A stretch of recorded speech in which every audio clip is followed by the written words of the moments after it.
کہ ایران کے بادشاہ نے اسے گرفتار کر کے ایران سے ہمیشہ کے لیے باہر نکال دیا، جس کے بعد امام خمینی ایران کو چھوڑ کر عراق میں رہنے لگے، جہاں ایک ینگ لیڈر اس کی ہر حرکت کو بہت غور سے نوٹ کر رہا تھا، صدام حسین،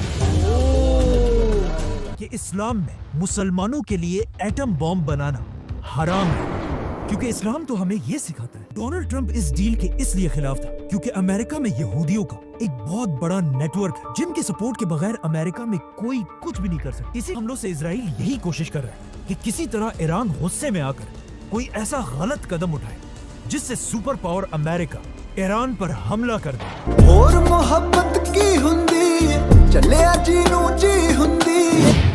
ਸਾਰਿਆਂ ਨੂੰ ਪਤਾ ਕਿ ਈਰਾਨ ਤੇ ਇਜ਼ਰਾਈਲ ਦੇ ਵਿੱਚ ਕੀ ਚੱਲਣ ਡਿਆ ਤੇ ਇੱਕ ਇਹੋ ਜੀ ਇੱਕ ਵੀਡੀਓ ਜਿਹਦੇ ਵਿੱਚ ਪਿੱਛੇ ਕੀ ਹੋਇਆ, ਹਿਸਟਰੀ ਦੇ ਵਿੱਚ ਕੀ ਹੋਇਆ, ਯਾਨੀ ਕਿ ਪਹਿਲਾਂ ਤੋਂ ਕੀ ਰੌਲਾ ਰਿਹਾ ਇਜ਼ਰਾਈਲ ਦਾ ਈਰਾਨ ਦੇ ਨਾਲ, ਉਹਦੇ ਬਾਰੇ ਅੱਜ ਆਪਾਂ ਗੱਲਬਾਤ ਕਰਾਂਗੇ। ਤੇ ਸਿਰਫ ਸ਼ਾਇਦ ਅੱਜ ਦੀ ਨਹੀਂ, ਬਹੁਤ ਪਿੱਛੇ ਦੀ ਗੱਲ ਹੋਏਗੀ ਕਿਉਂਕਿ ਵੀਡੀਓ ਹੈ ਦਾ ਕੋਹਿਸਤਾਨੀ YouTube ਚੈਨਲ ਤੋਂ। ਬਾਈ ਬਹੁਤ ਵਧੀਆ ਵੀਡੀਓ ਬਣਾਉਂਦੇ ਆ ਐਂਡ ਬਹੁਤ ਵਧੀਆ ਰਿਸਰਚ ਹੁੰਦੀ ਹੈ ਇਹਨਾਂ ਦੀ। ਐਂਡ ਸਿਰਫ ਅੱਜ ਦੇ ਟੌਪਿਕ ਤੇ ਨਹੀਂ, ਮੇ ਬੀ ਇਹ ਉਹਦਾ ਰੂਟ ਕਾਜ਼ ਕੀ ਸੀਗਾ ਉਹ ਵੀ ਆਪਾਂ ਨੂੰ ਅੱਜ ਦੱਸਣ। So without wasting time let's start the video. Iran, America Iran is a disgrace. اور اسرائیل، We targeted Iran's main enrichment facility. آخر ان سب کی لڑائی ہے کس بات پر؟ Israel launched multiple strikes on Iran's دنیا میں 57 اسلامک کنٹریز ہیں، لیکن کیا وجہ ہے کہ امریکہ اور اسرائیل ان سب کو چھوڑ کر ایک ہی کنٹری ایران کے پیچھے پڑا ہے؟ ایران اور امریکہ کی اس جنگ کو پورا سمجھنے کے لیے ہمیں پیچھے جانا ہوگا، all the way to World War II۔ We shall never surrender. World war 2 میں دنیا کی ہر کنٹری کے پاس صرف دو آپشنز تھے کہ یا تو وہ برٹش امپائر کا ساتھ دے اور یا ہٹلر کا، Dass ich nicht in diesen Jahren für dich eingesetzt habe. جس میں دنیا کے زیادہ تر کنٹریز نے برٹش امپائر کا ساتھ دیا، لیکن اس وقت ایران کے بادشاہ نے برٹش امپائر کو چھوڑ کر ہٹلر کے ساتھ ہاتھ ملایا، Ich werde nicht eingeladen. جس کے بعد ایران اور جرمنی بہت ہی کلوز دوست بننے لگے، اور یہ بات برٹش امپائر کو بالکل پسند نہیں تھی۔ اسی لیے برٹن نے ہر طرف سے ایران پر حملہ کر دیا اور بہت تیزی سے پورا ایران فتح کرنے لگے۔ یہ دیکھ کر ایران کے بادشاہ نے کچھ ہی دنوں میں برٹش امپائر کے سامنے سرنڈر کر دیا اور ان سے اپنی بادشاہت بچانے کی بھیک مانگنے لگا، جس پر برٹش امپائر نے کہا ٹھیک ہے، لیکن ہماری ایک شرط ہے، تمہیں ایران کے تخت سے ہٹنا ہوگا اور اپنے 22 سال کے جوان بیٹے کو ایران کا نیا بادشاہ بنانا ہوگا، کیونکہ اس کا یہ بیٹا رضا شاہ پہلوی برٹش امپائر کا ایک وفادار پپٹ تھا۔ ایران کا یہ نیا بادشاہ انگریزوں سے بہت زیادہ انسپائر تھا، وہ چاہتا تھا ایران کے لوگ بھی بالکل ویسٹ کی طرح کپڑے پہنے، انہی کی طرح پارٹیاں کریں اور اپنے سارے ٹریڈیشنز کو بھول جائیں۔ اسی لیے وہ پہلے دن سے یہ کوشش کر رہا تھا کہ کسی طرح اسلام کو ایران کے لوگوں سے دور کر دیا جائے، ਐਂਡ ਉਹ ਖੁਦ جس کی وجہ سے مسلمان اس سے نے ایران میں حجاب پہننے پر پابندی لگائی، بہت سارے مدرسوں اور مسجدوں کو بند کر دیا اور ایران کے بڑے بڑے اسلامک اسکالرز کو گرفتار کرنے لگا اور ان کی جگہ میوزک، پارٹیز اور شراب کو پورے ایران میں پھیلانے لگا۔ یہاں تک ایک ٹائم ایسا آیا کہ ایران میں اتنی شراب بننے لگی کہ ایران جیسا اسلامک ملک دنیا کو شراب ایکسپورٹ کرنے لگا۔ ایران کے اس بادشاہ کا خیال تھا کہ وہ جو بھی کر رہا ہے بہت ہی اچھا کام کر رہا ہے، I mean to be, as you say, the king of kings. یہاں تک کہ اس نے ایک دن سعودی کے کنگ فیصل کو کہا کہ تم یہ کیا پرانے زمانے میں رہ رہے ہو، تمہیں چاہیے کہ سعودی کو بھی بالکل ویسٹ کی طرح ایک لبرل کنٹری بنا، لیکن سعودی کے کنگ فیصل نے ایسا کرنے سے انکار کر دیا۔ لیکن یہاں پر فنی بات یہ ہے کہ آج وہی سعودی ایران سے کہتا ہے کہ تم بھی تھوڑا لبرل بنو، لیکن اب ایران اس کی بات نہیں مانتا۔ آخر ایران کے بادشاہ نے ایران کو اسلام سے اتنا دور کرنے کی کوشش کی کہ ایران کے سارے بڑے اسلامک اسکالرز اپنے اس بادشاہ کے خلاف ہونے لگے، جس کے بعد ایران کی مسجدوں اور مدرسوں میں یہ اسکالرز بادشاہ کے خلاف سپیچز کرنے لگے، جس میں سب سے بڑے اسکالر کا نام تھا آیت اللہ خمینی۔ خمینی اور اس کے فالوورز ایران کی عوام کو بادشاہ کے خلاف بغاوت کے لیے بھڑکانے لگے Khomeini, they cried. We're waiting for you. आखिर खुमैनी की ताकत ईरान में इतनी बढ़ गई कि ईरान के बादशाह ने उसे गिरफ्तार करके ईरान से हमेशा के लिए बाहर निकाल दिया, जिसके बाद इमाम खुमैनी ईरान को छोड़कर इराक में रहने लगे, जहां एक यंग लीडर उसकी हर हरकत को बहुत गौर से नोट कर रहा था, सद्दाम हुसैन। ओ भाई साहब, ओ हो ये बिल्कुल अनएक्सपेक्टेड से मैनू ये लिंक, शिट यार। आहिस्ता आहिस्ता सद्दाम हुसैन भी खुमैनी की ताकत को देखकर उससे डरने लगा, यहाँ तक कि एक दिन उसने ईरान के बादशाह से कहा कि अगर आप चाहते हैं तो मैं खुमैनी को साइड पे करके उसे गोली मार देता हूँ, जो सद्दाम के लिए एक बहुत ही आम बात है और इसे हम पूरा एक्सप्लेन कर चुके हैं। लेकिन ईरान के बादशाह ने कहा कि नहीं, इसे मारने की कोई जरूरत नहीं, ये बुड्ढा खुमैनी मेरा कुछ भी नहीं बिगाड़ सकता। इमाम खुमैनी इराक में बैठकर अपनी स्पीचेस को कैसेट्स में रिकॉर्ड करने लगे, जिन्हें फिर बहुत सीक्रेटली स्मगल करके पूरे ईरान में फैला दिया जाता था। और खुमैनी की बातें सुनकर लोग इतना इंस्पायर होते थे कि वो आहिस्ता आहिस्ता ईरान के बादशाह से ज्यादा इमाम खुमैनी को अपना लीडर मानने लगे। लेकिन फिर भी ईरान के बादशाह को हटाना कोई आसान काम नहीं था, क्योंकि उसके पास एक बहुत ही खतरनाक फौज और सुपर पावर अमेरिका का फुल सपोर्ट हासिल था। America gave us generous and valuable financial and military assistance. और वो मुसलमान दुनिया में अमेरिका का फेवरेट पपेट था। लेकिन यहाँ पर जब ईरान का बादशाह अपनी ताकत की पीक पर था, उसने अपनी जिंदगी की सबसे बड़ी गलती की, the flames of Persia. Video कितना पुरानी है यार, दुनिया की सबसे बड़ी और सबसे महंगी पार्टी। अचानक एक दिन ईरान के बादशाह ने ऐलान किया, द ग्रेट पर्शियन एम्पायर को दोबारा जिंदा करने के लिए ईरान में दुनिया की सबसे बड़ी पार्टी होगी। ये एक ऐसी पार्टी थी जिसमें दुनिया के सारे लीडर्स और बड़े बड़े सेलिब्रिटीज इनवाइट किए जाएंगे। ईरान का बादशाह उसी पर्शियन एम्पायर को दोबारा जिंदा करना चाहता है, जिसे आज से बहुत साल पहले हजरत उमर बिन खत्ताब की खिलाफत में मुसलमानों ने तबाह कर दिया। इस पार्टी के लिए ईरान के डेजर्ट के बीच में एक नई सिटी बनाई गई और अपने वीआईपी मेहमानों के लिए ईरान के बादशाह ने 600 लेमोजीन्स मंगवाई, सोने की प्लेट्स में खाना खिलाया, जिसके बाद ईरान के बादशाह ने सबको अपने सामने खड़ा किया और अपने सोने के तख्त पर ऐसे बैठा कि अब वही पर्शियन एम्पायर का नया शहंशाह है। लेकिन अब जब ईरान का बादशाह अपनी अयाशी की जिंदगी गुजार रहा था, वहाँ ईरान के गरीब लोग सोचने लगे कि हम यहाँ खाने पीने की चीजों को तरस रहे हैं और हमारा बादशाह सोने की प्लेट में खाना खाता है। इसीलिए इस पार्टी के बाद ईरान के लोग बहुत तेजी से इमाम खुमैनी की सोच की तरफ बढ़ने लगे और खुमैनी ने भी अपनी कैसेट्स में ऐलान किया कि ईरान का बादशाह आज के दौर का यजीद है। आहिस्ता आहिस्ता खुमैनी ईरान में इतना ताकतवर हुआ कि ईरान के बादशाह को समझ आ गई कि अब उसे सिर्फ एक ही ताकत खुमैनी से बचा सकती है, सुपर पावर अमेरिका।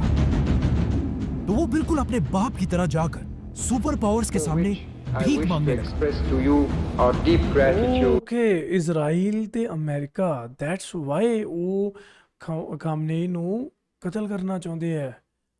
मतलब एडी हेट वो आज नहीं बनी है, पहला तो बनी है। जिसके बाद अमेरिका, फ्रांस और बाकी कंट्रीज के प्रेसिडेंट्स ने मिलकर एक बहुत ही इंपॉर्टेंट मीटिंग की और इस मीटिंग के एंड में उन्होंने ईरान के बादशाह को क्लियरली कहा कि अब तुम्हें खुमैनी से कोई नहीं बचा सकता। और ये सुनते ही ईरान का बादशाह अपने मुल्क को छोड़कर हमेशा के लिए भाग गया। जैसे ही खुमैनी को पता चला कि ईरान का बादशाह उसके खौफ की वजह से ईरान को छोड़कर भाग चुका है, तो इमाम खुमैनी 14 साल एग्जाइल में रहने के बाद फाइनली ईरान की तरफ रवाना हुआ। दुनिया की तारीख में अब तक किसी भी लीडर के इतने लोग जमा नहीं हुए थे जितना इमाम खुमैनी को वेलकम करने के लिए जमा हुए। 70 लाख लोगों ने इमाम खुमैनी को ईरान में वेलकम किया, जो एक वर्ल्ड रिकॉर्ड था। जैसे ही खुमैनी ईरान पहुंचे, ईरान की जमीन से पहली बार डेथ टू अमेरिका और डेथ टू इजराइल के नारे लगने लगे। खुमैनी के फॉलोअर्स अमेरिका की एम्बेसी के सारे लोगों को गिरफ्तार कर लिया Focused on our fellow Americans being held hostage in Iran. और खुमैनी ने अमेरिका के प्रेसिडेंट का नाम लेकर कि मैं इन 50 लोगों को तब तक रिहा नहीं करूंगा जब तक तुम अमेरिका ईरान के बादशाह को हमारे हवाले नहीं करते। और यहाँ से पहली बार अमेरिका और ईरान की दुश्मनी शुरू हुई। लेकिन ईरान का बादशाह कभी भी वापस ईरान नहीं आया और उसके मरने के बाद उसके बेटे ने ईरान का नया शाह होने का ऐलान किया। नाउ ईरान में खुमैनी ने अपनी नई इस्लामिक हुकूमत बनाई, लेकिन जैसे ही खुमैनी ईरान का लीडर बना, at the same time Iran के बिल्कुल पास इराक में भी एक नया लीडर बना, सद्दाम हुसैन। लेकिन यहाँ मसला ये था कि दुनिया के बाकी लीडर्स खुमैनी की ताकत से बहुत डरते थे, क्योंकि खुमैनी अपने स्पीचेस में बार बार बाकी मुसलमान दुनिया की आवाम को अपने बादशाहों के खिलाफ बगावत करने पर उभारते थे।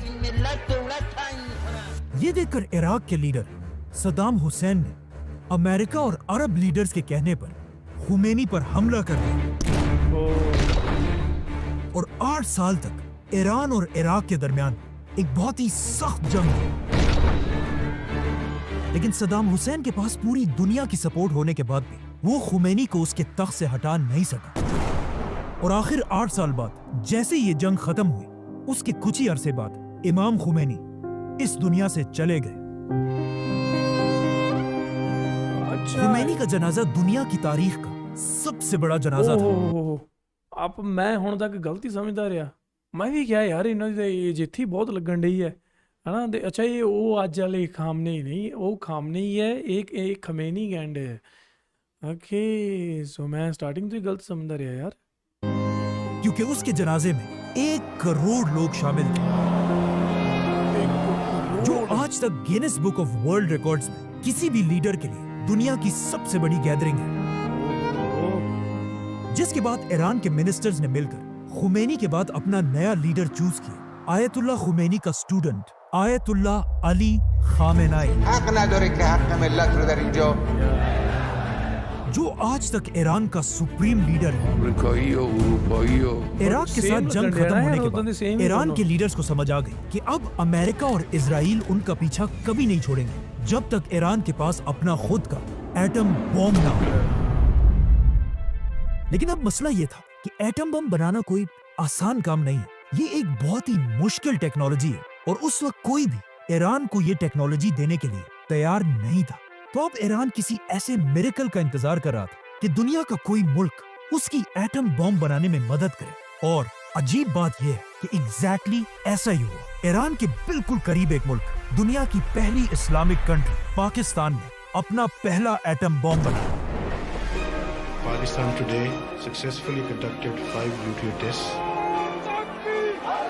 पाकिस्तान का एटम बम बनाने के बाद अब्दुल कदीर खान बहुत ही सीक्रेटली ईरान को एटम बम बनाने के लिए सेंट्रीफ्यूज टेक्नोलॉजी भेजने लगा। एटम बम बनाने के लिए सेंट्रीफ्यूज मशीन सबसे इंपॉर्टेंट चीज है, जो आसान अल्फाज में बिल्कुल एक वॉशिंग मशीन की तरह घूमता रहता है, लेकिन इसमें कपड़ों के बजाय यूरेनियम डाला जाता है। अगर इस मशीन में यूरेनियम को थोड़ी देर के लिए रखा जाए 5% तक, तो उससे बिजली बनती है। लेकिन अगर यूरेनियम को बहुत देर तक इस मशीन में रखकर घुमाया जाए 90% तक, तो उससे एटम बॉम्ब बनता है। ईरान पाकिस्तान की इस टेक्नोलॉजी को यूज करके बहुत तेजी से न्यूक्लियर प्लांट्स बनाने लगा। लेकिन जैसे ईरान ने ये सब करना शुरू किया, अमेरिका को किसी तरह इस सब की खबर मिल गई। अब पाकिस्तान का एटम बम तो अमेरिका को फिर भी किसी हद तक कबूल था, क्योंकि पाकिस्तान अमेरिका का बहुत ही वफादार मुल्क है। Beggars can't be choosers. हमें अपनी कौम का पेट पालना है। और पाकिस्तान चाहे जो भी हो जाए, अमेरिका के खिलाफ कभी नहीं जा सकता, The government of Pakistan. क्योंकि पाकिस्तान और अमेरिका बहुत ही पुराने दोस्त हैं। Honor to be with my friend. लेकिन ईरान पाकिस्तान से बिल्कुल ऑपोजिट, बार बार अमेरिका की आंखों में आंखें डालकर उसे धमकियां देता था। इसीलिए जैसे ही अमेरिका को ईरान के इस प्रोजेक्ट का पता चला, अमेरिका का प्रेसिडेंट पूरी दुनिया के सामने आया और उसने अपनी स्पीच में कहा कि दुनिया में कुछ मुल्क ऐसे हैं जो अपने लिए केमिकल और एटम बॉम्ब बनाना चाहता है। Iran ever had the knowledge to develop a nuclear weapon? एक इराक का सद्दाम हुसैन إذا ما قسنا الأمور और दूसरा ईरान का खामेनाई, जिसका आज पूरी दुनिया को पता है कि ये एक बहुत बड़ा झूठ George Bush made a mistake. George Bush की इस स्पीच के कुछ ही अरसे बाद अमेरिका ने सद्दाम हुसैन पर हमला कर दिया और इराक में हजारों लोगों को मारकर सद्दाम की हुकूमत खत्म कर दी। सद्दाम हुसैन की हुकूमत को इतनी आसानी से तोड़ने के बाद अमेरिका को इस बात का पता चला कि वो दुनिया के किसी भी मुल्क पर झूठा इल्जाम लगाकर उस पर हमला कर सकता है। इसीलिए अफगानिस्तान और इराक पर हमले के बाद अब अमेरिका का अगला शिकार ईरान था और अमेरिका बार बार दोबारा ये झूठ बोलने लगा कि ईरान के पास भी एटम बॉम्ब्स है, जिसके बाद अब पूरी दुनिया की नजरें ईरान के लीडर आयतुल्लाह खामेनाई पर थी और ये ईरान पर हमला करने का बेस्ट टाइम था, क्योंकि ईरान के एक तरफ अफगानिस्तान में अमेरिका की बहुत बड़ी फौज थी और ईरान की दूसरी तरफ इराक भी अमेरिका की फौज से भरा हुआ था। मतलब अमेरिका ने ईरान को हर तरफ से घेर लिया था। तो अब पूरी दुनिया की नजरें ईरान के लीडर आयतुल्लाह खामेनाई पर थी कि वो किस तरह अपने मुल्क ईरान को सुपर पावर अमेरिका से बचाएगा। और यहाँ पर खामेनाई ने एक ऐसी बात कही जिससे अमेरिका के पास ईरान पर हमला करने के सारे बहाने टूट गए। खामेनाई, जो इस्लामिक दुनिया का एक बहुत बड़ा स्कॉलर है, उन्होंने एक फतवा दिया कि इस्लाम में मुसलमानों के लिए एटम बॉम्ब बनाना हराम है, क्योंकि इस्लाम तो हमें ये सिखाता है कि जंग के मैदान में भी किसी भी बच्चे, बूढ़े या औरत को नहीं मारा जा सकता। इवन जंग में दरख्तों को भी काटने की इजाजत नहीं है। लेकिन एटम बॉम्ब एक ऐसी चीज है जो बिना कुछ देखे हर चीज तबाह कर देती है। इसीलिए ईरान के दिस इज न्यू पर्सपेक्टिव। पहली बार मैं सुनया अपनी लाइफ ਦੇ ਵਿੱਚ ਇਹ पर्सपेक्टिव एटम ਨੂੰ ਲੈ ਕੇ। खामेनाई ने एटम बॉम्ब को मुसलमानों के लिए हराम कहा और साथ ही ये ऐलान किया कि ईरान का एटम बॉम्ब बनाने का कोई इरादा नहीं है और ईरान के दरवाजे सबके लिए खोल दे। और साथ ही ये ऐलान किया कि दुनिया की कोई भी एजेंसी ईरान आकर खुद देखे कि ईरान का एटम बम बनाने का कोई इरादा नहीं है। लेकिन यूएन की टीम ने ईरान जाकर ये देखा कि ईरान के सारे न्यूक्लियर प्लांट्स बिल्कुल उसी डिजाइन पर बने हैं जिस तरह पाकिस्तान में बनाए गए हैं। और पूरी दुनिया को समझ आ गई कि ईरान ने ये टेक्नोलॉजी पाकिस्तान से खरीदी है। और पाकिस्तान पर इतना प्रेशर बढ़ने लगा कि खुद अब्दुल कदीर खान ने टीवी पर आकर इस बात को एक्सेप्ट किया और फिर सबसे माफी मांगी। और पाकिस्तान ने दुनिया को खुश करने के लिए अब्दुल कदीर खान को गिरफ्तार करके उसे अपने ही घर में बंद कर दिया। खामेनाई के इस फतवे के बाद हाँ, शायद वो अब्दुल कादिर खान ही सी जिन्हें वो टेक्नोलॉजी देती थी ना। अमेरिका के पास ईरान पर हमला करने का अब कोई बहाना नहीं था। लेकिन दुनिया में एक कंट्री ऐसे थी जो बार बार अमेरिका को ईरान पर हमला करने के लिए मजबूर कर दिया। लेकिन अमेरिका ने इजराइल की बात नहीं मानी। लेकिन आहिस्ता आहिस्ता हालात बदलने लगे। ईरान के एक बहुत ही इम्पोर्टेंट आदमी ने फ्रांस में बैठकर एक बहुत ही अजीब बात लिखी कि आयतुल्लाह खामेनाई का एटम बॉम्ब को हराम कहने का फतवा एक झूठा फतवा है और वो इस्लाम के एक कॉन्सेप्ट तकिया के पीछे छुप रहा है। इस्लाम में तकिया का मतलब ये है कि कोई भी शख्स अपनी जान बचाने के लिए झूठ बोल सकता है। तो इस आदमी ने कहा कि खामेनाई ने ईरान के लोगों की जान बचाने के लिए ये झूठा फतवा दिया है। और ये शख्स महमूद मुराद खानी कोई आम आदमी नहीं, खामेनाई की बहन का बेटा है, मतलब उसका अपना भतीजा। मतलब ਜਦੋਂ ਵੱਡੀਆਂ ਜੰਗਾਂ ਹੋਈਆਂ ਨਾ ਕਈ ਆਪਦਿਆਂ ਨੇ ਜਿਹੜੀ ਗद्दारी ਕੀਤੀ ਹੈ। खामेनाई की बहन और उसका ये बेटा ईरान में उसके सबसे बड़े दुश्मनों में से है। इन्हीं दिनों अमेरिका का भी ईरान पर शक बढ़ने लगा, जिसके बाद आखिर 2009 में अमेरिका ने ईरान पर बहुत ही सख्त सैंक्शंस लगाए। इस ग्राफ को देखें, अमेरिका के सैंक्शंस से पहले ईरान की इकोनॉमी बहुत तेजी से ऊपर जा रही थी, लेकिन जैसे ही अमेरिका ने सैंक्शंस लगाए ईरान की पूरी इकोनॉमी बिल्कुल बैठ गई। अमेरिका के इन सैंक्शंस के बाद ईरान जैसी ऑयल और गैस से मालामाल कंट्री बिल्कुल बैंकरप्ट होने लगी। अमेरिका की मर्जी के बगैर ईरान अपना गैस पूरी दुनिया में किसी को नहीं बेच सकता। इवन अपने करीबी मुल्क पाकिस्तान से डील के बाद भी पाकिस्तान ईरान से गैस नहीं खरीदता और ईरान की सस्ती गैस छोड़कर दूर कतर से LNG मंगवाता है। ये ऐसा ही है कि कोई किसी बड़े चौधरी के डर से अपने घर के पास वाली दुकान की चीजों को छोड़कर रोज भाई दूर साहब जाकर अमेरिका ਨੂੰ ਇਸੇ महंगी ਕਰਕੇ ਸੁਪਰ ਪਾਵਰ ਕਿਹਾ ਜਾਂਦਾ ਹੈ ਕਿਉਂਕਿ ਅਮਰੀਕਾ ਕੰਟਰੋਲ ਕਰ ਰਿਹਾ ਹੈ ਸਾਰੀਆਂ ਚੀਜ਼ਾਂ। चीजें खरीदता हूँ। सिर्फ 3 बड़ी कंट्रीज दुनिया में ऐसी हैं जो ईरान के साथ आज भी बिजनेस करती हैं, चाइना, रशिया और इंडिया।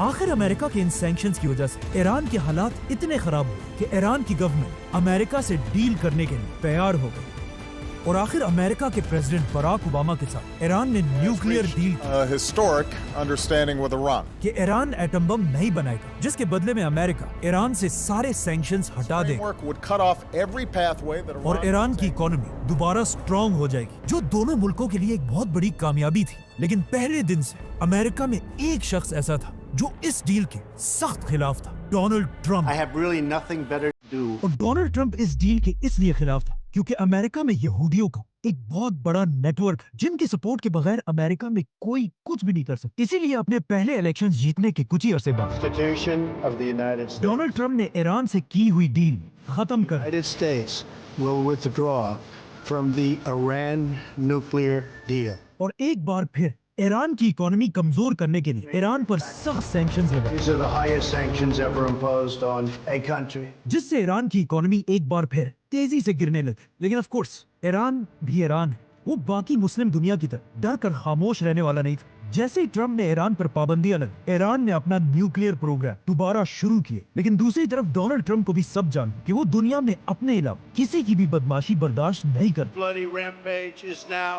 जब ईरान ने अमेरिका की आंखों में आंखें डाली, डोनाल्ड ट्रंप ने उन्हें सबक सिखाने के लिए अचानक एक दिन एक मिसाइल हमले से ईरान के आर्मी चीफ कासिम सुलेमानी को उड़ा दिया। Qasem Soleimani has been killed. ये ईरान और उसके अवाम के लिए एक बहुत ही बेइज्जती की बात थी कि कोई इतनी आसानी से पूरी दुनिया के सामने उनके आर्मी चीफ को मार दे, जिससे आहिस्ता आहिस्ता ईरान में अमेरिका के खिलाफ गुस्सा बढ़ने लगा। और जैसे ही सुलेमानी की मौत के बाद ईरान में नए इलेक्शंस हुए। ईरान के अगले इलेक्शंस में एक नया प्रेसिडेंट आया, इब्राहिम रईसी, जो ईरान का बहुत ही सख्त प्रेसिडेंट था और किसी हाल में भी अमेरिका और इजराइल के सामने झुकने के लिए तैयार नहीं था। इब्राहिम रईसी के प्रेसिडेंट बनते ही ईरान का न्यूक्लियर प्रोग्राम दोबारा बढ़ने लगा और इसके साथ ही सदर बनते ही सबको ये बात क्लियरली समझा दी कि ईरान अब अमेरिका से कोई डील नहीं करेगा। और इसके साथ ही उन्होंने इजराइल के खिलाफ लड़ने वाले सारे ग्रुप्स को फंडिंग और वेपन्स भेजना शुरू किए और उन्हीं के दौर में इजराइल और गजा की वॉर शुरू हुई। लेकिन हम सबको पता है, जब कोई भी लीडर अमेरिका और इजराइल के खिलाफ इतना ओपनली बोलता है तो उसके साथ क्या होता है। President Raisi died when their helicopter crashed on. रईसी के जाने के बाद आज से 1 साल पहले ईरान में दोबारा इलेक्शंस हुए, जिसमें ईरान की अवाम ने इब्राहिम रईसी से बिल्कुल ऑपोजिट लीडर चूज किया, जो एक बहुत ही सॉफ्ट और काम इंसान है, जिसने प्रेसिडेंट बनते ही सबसे पहले ऐलान किया कि हम आज भी आयतुल्लाह खामेनाई के उसी फतवे के साथ मजबूती से खड़े हैं और ईरान कभी भी एटम बॉम्ब नहीं बनाएगा। Nukes, so they are not developing nukes. साथ ही उन्होंने ये भी कहा कि ईरान अमेरिका बल्कि पूरी दुनिया के साथ डील करने को तैयार है, जिससे बहुत ही सीक्रेटली आज से कुछ ही अरसा पहले अमेरिका और ईरान की दोबारा डील के लिए मीटिंग्स होने लगी। लेकिन इजराइल कभी भी ये नहीं चाहता कि अमेरिका और ईरान की आपस में डील हो जाए और इजराइल हर तरह की कोशिश करने लगा, जिसके बाद इजराइल दोबारा ईरान पर झूठे इल्जाम लगाने लगा। Iran has never given up its quest for nuclear weapons. कि ईरान 1 महीने के अंदर अंदर एटम बॉम्ब बनाने जा रहा है, It could be within a few months. जो वो पिछले 25 साल से कर रहा है। Iran has never given up its quest for nuclear weapons. Who will be the first to achieve nuclear weapons? From there, it's only a few months, possibly a few weeks. Iran could produce a nuclear weapon in a very short time. An initial device within months. ये कैसा atom bomb है जो पिछले 25 साल से 1 महीने में बनने वाला है, लेकिन आज तक नहीं बना। इजराइल ने ईरान पर यह इल्जाम भी लगाया कि ईरान बार बार अमेरिका के प्रेसिडेंट डोनाल्ड ट्रंप को मारना चाहता है। इसीलिए आज इजराइल ईरान पर हमला करके ईरान के हर उस शख्स को चुन चुन कर मार रहा है। Where at least 8 people have been killed. The top advisor to Iran's supreme leader has died after being. जो अमेरिका के साथ डील करना चाहते हैं, और इन हमलों से इजराइल यही कोशिश कर रहा है कि किसी तरह ईरान गुस्से में आकर कोई ऐसा गलत कदम उठाए जिससे सुपर पावर अमेरिका ईरान पर हमला कर दे और आज से बहुत साल पहले बनने वाली आयतुल्ला खुमैनी की हुकूमत टूट जाए। सब्सक्राइब। ਉਹ ਗਾਇਜ਼ ਇਹ ਸੀਗੀ ਅੱਜ ਦੀ ਵੀਡੀਓ ਜਿਹਦੇ ਵਿੱਚ ਆਪਾਂ ਪੂਰੀ ਡਿਟੇਲ ਦੇ ਨਾਲ ਹਿਸਟਰੀ ਹੈ ਜਿਹੜੀ ਉਹ ਜਾਣੀ ਤੇ ਸਮਝੀ। ਤੇ ਕੋਹਿਸਤਾਨੀ ਵੀਰੇ ਦਾ ਬਹੁਤ ਬਹੁਤ ਧੰਨਵਾਦ ਕਿ ਇਹਨਾਂ ਨੇ ਬਹੁਤ ਹੀ ਸੋਹਣੀ ਵੀਡੀਓ ਬਣਾਈ ਹੈ। ਇਹਨਾਂ ਨੇ ਬਹੁਤ ਵਧੀਆ ਡਿਟੇਲ ਦੇ ਨਾਲ ਆਪਣੇ ਜੋ ਇਹਨਾਂ ਦਾ ਸਟਾਈਲ ਹੈ ਨਾ ਉਹਦੇ ਜ਼ਰੀਏ ਆਪਾਂ ਨੂੰ ਇਹਨਾਂ ਨੇ ਦੱਸਿਆ। ਬਹੁਤ ਇੰਟਰਸਟਿੰਗ ਤੇ ਇੰਗੇਜਿੰਗ ਵੀਡੀਓ ਰੱਖੀ, ਠੀਕ ਹੈ, ਮਤਲਬ 22 ਮਿੰਟ ਦੀ ਵੀਡੀਓ ਸੀ ਮੇ ਬੀ। ਐਂਡ ਇਹਦੇ ਵਿੱਚ ਦੇਖੋ ਉਹਨਾਂ ਨੇ ਈਚ ਐਂਡ ਐਵਰੀ ਡਿਟੇਲ ਜਿਹੜੀ ਹੈ ਜੋ ਜ਼ਰੂਰੀ ਹੈ ਉਹ ਰੱਖੀ ਇਹਨਾਂ ਨੇ ਸਾਰੀ, ਹੈ ਨਾ। ਸੱਦਾਮ ਹੁਸੈਨ ਤੋਂ ਲੈ ਕੇ George Bush, Barack Obama, Donald Trump, ਮਤਲਬ ਅਮਰੀਕਾ ਸ਼ੁਰੂ ਤੋਂ ਹੀ ਖਿਲਾਫ ਰਿਹਾ, ਚਾਹੇ ਉਹਨਾਂ ਦੇ ਜਿਹੜੇ ਪ੍ਰੈਜ਼ੀਡੈਂਟ ਚੇਂਜ ਹੁੰਦੇ ਰਹੇ, ਅਤੇ ਸਾਰਿਆਂ ਨੇ ਇੱਕੋ ਸੋਚ ਨੂੰ ਹੀ ਅੱਗੇ ਜਿਹੜਾ ਕੈਰੀ ਫੋਰਵਰਡ ਕੀਤਾ। ਸੋ ਉਹਨਾਂ ਦੀ ਕੀ ਐਕਸਪਲੇਨੇਸ਼ਨ ਆਪਾਂ ਨੂੰ ਨਹੀਂ ਪਤਾ। ਸਿੱਕੇ ਦੇ ਦੋ ਪਹਿਲੂ ਹੁੰਦੇ ਆ, ਉਹਨਾਂ ਕੋਲ ਆਪਣੀਆਂ ਐਕਸਪਲੇਨੇਸ਼ਨ ਹੋਣਗੀਆਂ ਇਹਨਾਂ ਚੀਜ਼ਾਂ ਨੂੰ ਲੈ ਕੇ। ਪਰ ਆਪਾਂ ਅੱਜ ਜਿਹੜਾ ਇੱਕ ਪਾਕਿਸਤਾਨੀ ਜੋ ਇੱਕ ਇਨਸਾਨ ਆ ਜਿਨ੍ਹਾਂ ਦਾ ਈਰਾਨ ਦੇ ਵੱਲ ਜੋ ਜ਼ਿਆਦਾ ਝੁਕਾ, ਉਹਨਾਂ ਤੋਂ ਆਪਾਂ ਇਹ ਜੀ ਜਿਹੜੀ ਹੈ ਸਾਰੀ ਵੀਡੀਓ ਹੈ ਜਿਹੜੀ ਦੇਖੀ ਸਮਝੀ ਹੈ, ਠੀਕ ਹੈ। ਨਾਲ ਦੀ ਨਾਲ ਇਹਨਾਂ ਨੇ ਪਾਕਿਸਤਾਨ ਦੇ ਜਿਹੜੇ ਪੁਰਾਣੇ ਲੀਡਰ ਹੈ ਜਾਂ ਪੁਰਾਣੇ ਜਿਹੜੇ ਪਾਕਿਸਤਾਨ ਦੇ ਫੈਸਲੇ ਸੀ ਉਹਨਾਂ ਨੂੰ ਵੀ ਇਹਨਾਂ ਨੇ ਜੋ ਸਰਕੈਸਟਿਕ ਵੇ ਨਾਲ ਕ੍ਰਿਟੀਸਾਈਜ਼ ਕੀਤਾ। ਸੋ ਆਈ ਥਿੰਕ ਇਟਸ ਗੁੱਡ। ਮੇਰੇ ਖਿਆਲ ਪਹਿਲੀ ਵਾਰੀ ਮੈਂ ਇਹਨਾਂ ਦੀ ਵੀਡੀਓ ਦੇ ਵਿੱਚ ਕੋਈ ਇੱਦਾਂ ਦੀ ਚੀਜ਼ ਦੇਖੀ ਹੈ ਕਿ ਇਹਨਾਂ ਨੇ ਜੋ ਕ੍ਰਿਟੀਸਾਈਜ਼ ਕੀਤਾ ਹੋਵੇ, ਹੈ ਨਾ, ਆਪਣੀ ਸਰਕਾਰ ਨੂੰ, ਗੌਰਮੈਂਟ ਨੂੰ, ਪੁਰਾਣੀ ਨੂੰ ਜਾਂ ਹੁਣ। ਸੋ ਇਹ ਸੀ ਅੱਜ ਦੀ ਇੱਕ ਵੀਡੀਓ ਐਂਡ ਕਾਫੀ ਕੁਝ ਜਾਣਨ ਦਾ ਮੌਕਾ ਮਿਲਿਆ, ਕਾਫੀ ਕੁਝ ਚੀਜ਼ਾਂ ਪਤਾ ਲੱਗੀਆਂ ਜਿਹੜੀਆਂ ਨਹੀਂ ਪਤਾ ਸੀ, ਹੈ ਨਾ। ਹੋਪ ਸੋ ਤੁਹਾਨੂੰ ਵੀ ਮੇਰੇ ਨਾਲ ਹੀ ਚੀਜ਼ਾਂ ਪਤਾ ਲੱਗੀਆਂ ਹੋਣ। ਅਤੇ ਬਾਕੀ ਤੁਹਾਡਾ ਕੀ ਮੰਨਣਾ, ਤੁਹਾਡੀ ਕੀ ਓਪੀਨੀਅਨ ਹੈ, ਕੀ ਰਾਏ ਹੈ, ਮੈਨੂੰ ਥੱਲੇ ਕਮੈਂਟ ਕਰਕੇ ਦੱਸਿਓ। ਮਿਲਦੇ ਹਾਂ ਨੈਕਸਟ ਵੀਡੀਓ 'ਚ। Till then make sure you hit that subscribe.